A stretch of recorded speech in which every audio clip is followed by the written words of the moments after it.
पैसा संभालना बहुत आसान है। आप मेरी बात को ध्यान से सुनना।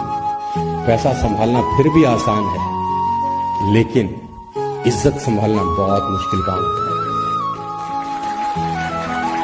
आप जिस रास्ते पे चल पड़े हो वहां आपको पैसे भी आएंगे, इज्जत भी आएगी, बस झुक के चलना।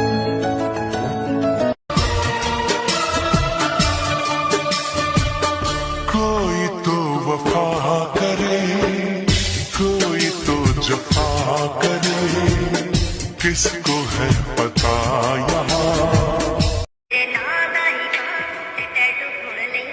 तेनू दिल नाल सदा लागे रखूंगा, तेनू दिल नाल सदा लागे रखूंगा, खुशियां दूंगा पहले। লিখে যাই গল্প না থাকুক, ভুলে যাই যন্ত্রণাটুকু, মন আমার তোর ইশারায় খুঁজে বেড়ায় স্বপ্ন স্বপ্ন দেশ, দূরে যায় অল্প অল্প।